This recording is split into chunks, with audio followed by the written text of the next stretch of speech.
derrière, Rocco Socco qui lui met le ballon en touche. Ah, ça laisse des traces quand même dans le camp australien, cette phase de jeu néo-zélandaise. Rocco Socco, le successeur de John Alomou, 3 essais contre la France à Wellington au mois de juin. Oh, pour Cannon, ça ne va pas trop bien.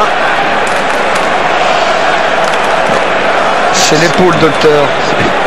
Ça, c'est le pilier Young. Oui, Pierre, quand vous n'avez pas la puissance physique d'un Mortlock au centre du terrain, vous avez vu McDonald, vous avez vu Mojer, c'est pas des gabarits comme Umaga, comme Mortlock, c'est pas des perforateurs. Et là, bien sûr, dans ce rugby, on a une défense australienne qui occupe très bien la largeur. Si physiquement, vous ne pouvez pas arriver à stopper, voire un, voire deux adversaires et jouer dans son dos, vous pouvez passer toute la soirée à jouer devant la défense, vous ne gagnerez pas le match. Allez, on peut recommencer à jouer, la pub sur Channel 7 a dû passer. Remise en jeu à la touche, Cannon pour les Australiens. Et dans le stade, Valsing, Matilda, le chant des supporters australiens qui supportent Sailor et tous les joueurs australiens qui se font prendre la balle. Et Mojer qui tape à suivre. Ce ballon qui revient dans le camp de l'équipe d'Australie, qui va très loin. Rogers aplatit dans son but, l'arrière des Australiens. Ancien présiste, je vous l'ai dit. Rogers sur la sellette après sa contre-performance contre les Gallois en quart de finale. Alors qu'on avait vu Mako récupérer cette balle, alors que Sailor avait franchi encore le mur noir, est allé jouer derrière, avait libéré des espaces. Malheureusement, je dirais pour eux, on a eu un très bon Mako, heureusement pour les Blacks, qui a récupéré cette balle. Allez, renvoi long. Flatley. Colette à la réception. C'est reparti par Collins pour les Blacks. Marshall. Spencer pour Rolette. Accroché par les griffes de l'Arcane. Sur la ligne médiane, mais à la moue pour les Blacks.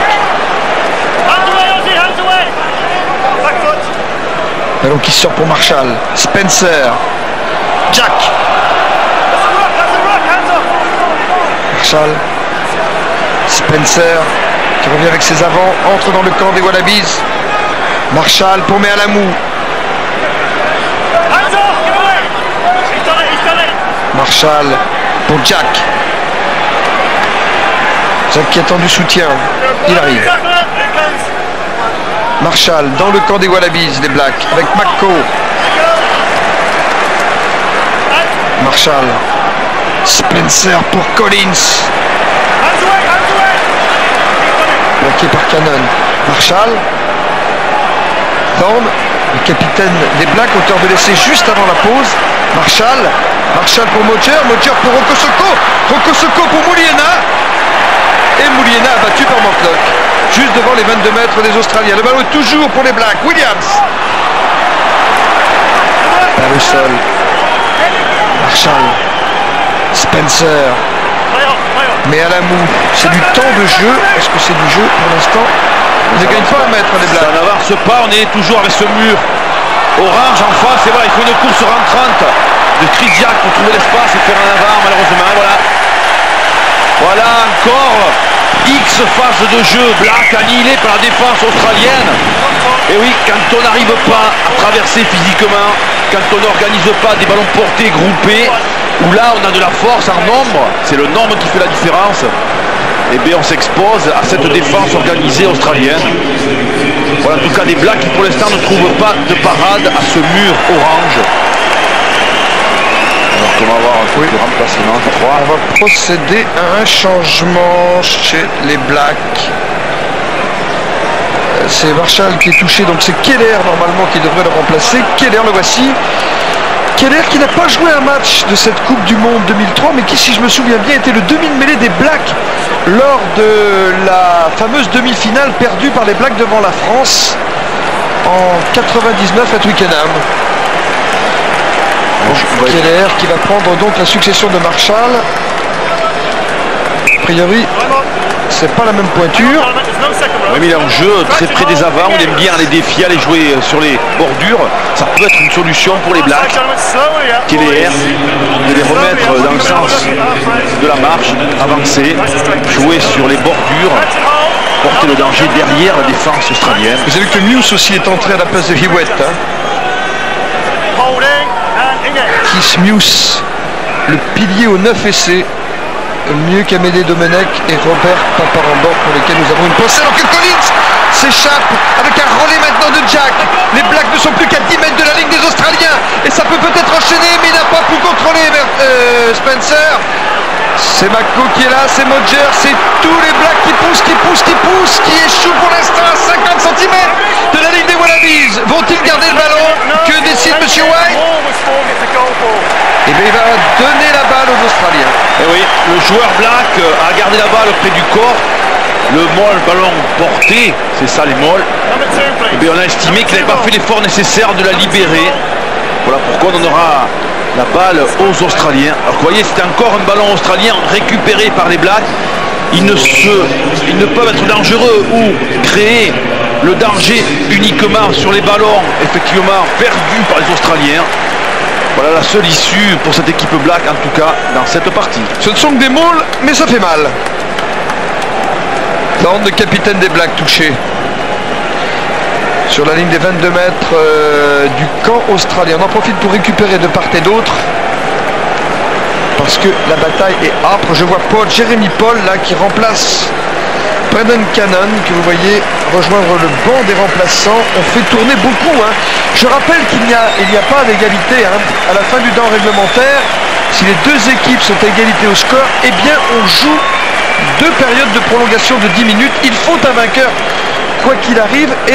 Et je trouve qu'on fait tourner très vite le banc des remplaçants. Vous savez Pierre, c'est une partie quand même très âpre. Physiquement, on l'avait vu, des équipes qui ont beaucoup joué à la main, pas beaucoup au pied. D'ailleurs, la passe au pied côté Spencer, il l'a pas utilisé aujourd'hui, alors que ça devrait être une arme pour cette équipe Black. Comme vous voyez, ce rideau orange si bien organisé sur la largeur. C'est Darwin hein, qu'on est en train d'évacuer. Je pense Darwin, le pilier droit de l'équipe d'Australie, qui va être remplacé par Al Baxter, dont vous avez vu le portrait en gros plan. Darwin qui avait eu le bras cassé lors d'une collision avec Lomu en 99, du temps où Jonah Lomu était l'irrésistible ailier de cette équipe de Nouvelle-Zélande. Lomu qui est aujourd'hui spectateur. Lomu était l'irrésistible ailier de cette équipe de Nouvelle-Zélande. Lomu qui est aujourd'hui spectateur, nous l'avons vu ce matin au Novotel à Darling Harbour. Il ne peut être que spectateur parce que vous savez qu'il a une grave maladie, qu'on le soigne par dialyse et que sa carrière de joueur de rugby est en pointillé. Voici Baxter qui entre en jeu. Baxter qui lui avait prévu des vacances d'ailleurs pendant la Coupe du Monde parce qu'il ne s'attendait pas du tout, mais pas du tout à être sélectionné pour les Wallabies. Et puis Eddie Jones, au tout dernier moment, l'a appelé pour rejoindre le squad. Et voilà comment Baxter, qui avait débuté le match contre l'Argentine en ouverture de cette Coupe du Monde, et bien se retrouve ce soir au fauteuil d'orchestre d'un match de demi-finale contre les All Blacks de Nouvelle-Zélande. Mais écoutez, je pense qu'il est heureux, comme nous d'ailleurs, de voir ce match de rugby aujourd'hui entre la Nouvelle-Zélande et l'Australie. Australie très surprenante aujourd'hui face à ces Blacks qui ne trouvent pas de parade pour l'instant dans cette défense australienne.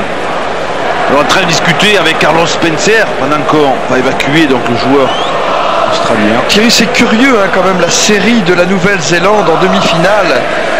Je regarde mes notes et je vois victoire, défaite, victoire, défaite. Ils n'arrivent pas à aligner 2 demi-finales victorieuses de suite, les Blacks, jusqu'à ce jour. Pour Eddie Jones, évidemment, c'est l'occasion de se refaire à la cerise parce que l'entraîneur de cette équipe d'Australie, dont la maman est d'origine japonaise, Eddie Jones, lui, il est carrément sur la sellette, ça chauffe pour lui, il ne peut même plus s'asseoir tellement ça brûle. Alors évidemment, si l'équipe d'Australie parvenait à éliminer ce soir l'équipe de Nouvelle-Zélande, il redeviendrait prophète en son pays, mais pour l'instant, ben écoutez, il n'est pas le roi dans son pays, c'est le moins que l'on puisse dire. On est en train d'évacuer, je vous ai dit, Ben Darwin. On prend beaucoup de précautions. C'est souvent très spectaculaire. C'est souvent très spectaculaire parce qu'on prend le maximum de précautions.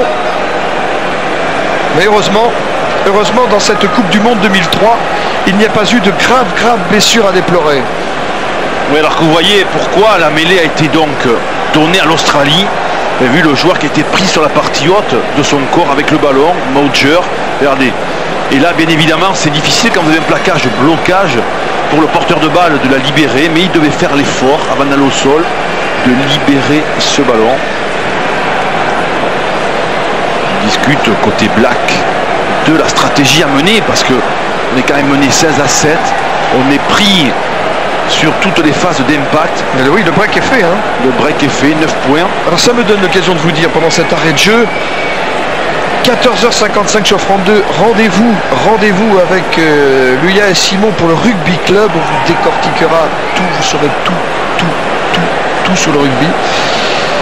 À 16h20, le Rugby Club sera suivi du Trophée La Ligue de patinage artistique avec en numéro d'attraction internationale Nelson Montfort. À 20h30, le journal de la Coupe du Monde sur France 3, où vous retrouverez le journal de l'équipe de France que suit pour vous Cédric Baudou depuis le début de cet événement. Et enfin demain, je vous rappelle qu'à 17h55, vous avez rendez-vous avec Stade 2, notre émission dominicale, qui reviendra bien entendu sur les 2 demi-finales de cette Coupe du Monde de rugby. Et c'est numéro 3, c'est lui Darwin. On est en train de soigner en ce moment.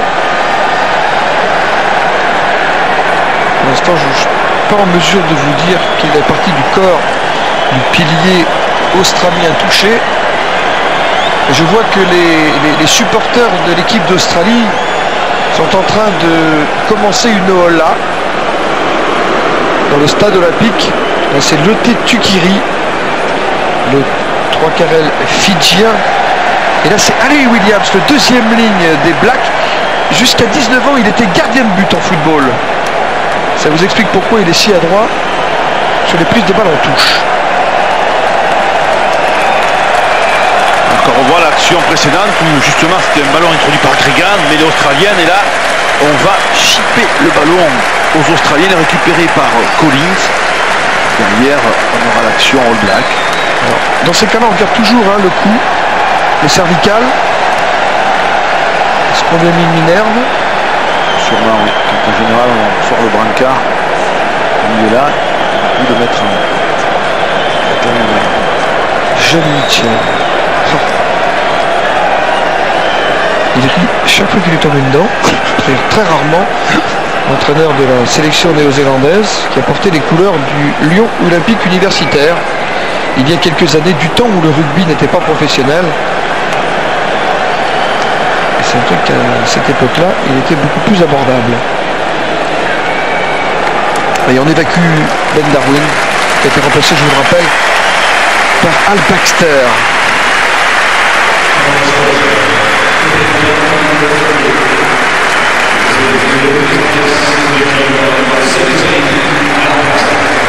On a mis la minerve, oui, ça veut dire qu'on a pris toutes les précautions. Je pense que les cervicales ont été touchées. il discute, il est conscient. Donc on va l'évacuer vers l'hôpital. Il faut gérer ces moments, il faut gérer ces moments de part et d'autre, côté Black et Australie. Pénaliser encore les joueurs de Nouvelle-Zélande. On l'a écroulé, oui. On lui a écroulé, en même temps on reproche à Mélamou et sa première ligne de ne pas pousser droit. C'est Mousse qui s'est fait prendre par la patrouille là. Le pilier de l'équipe de Nouvelle-Zélande qui est entré en deuxième mi-temps. Et pendant ce temps-là, Rogers en profite évidemment pour donner un peu d'air à son équipe qui était sous la pression. Puisque la touche est trouvée au-delà des 22 mètres. Ça c'est difficile, et Serge Simon vous l'explique à longueur d'intervention. C'est difficile pour le pilier gauche qui a tête extérieure de rentrer. C'est le pilier droit plutôt qui l'attire vers l'intérieur. En tout cas, c'est le pilier gauche qui a été sanctionné, monsieur Muse. Allez. Jérémy Poli, d'origine néo-zélandaise, le talonneur remplaçant de l'équipe des Wallabies. Saylor qui libère cette balle. Pénalisé. On va revenir à une mêlée ou une faute. À votre avis, qu'est-ce qui se passe? Et oui, monsieur Mako, il commet beaucoup de fautes. Mako, il est venu sur le côté du groupement. Des plaquages. Et derrière, il est coutumier du fait. Regardez, il vient de plaquer, et il vient sur le côté récupérer la balle dans le camp australien. On vous l'a dit, quand vous êtes plaqueur ou plaqué, vous n'utilisez plus la balle, à moins de revenir vite sur vos pieds par l'arrière. Et là, M. Mako a été pénalisé. Oui, mais il se fait souvent pénaliser, Mako. Hein. Ça fait au moins 3 fois déjà dans les 20 dernières minutes. On ira entre la première et la deuxième minute.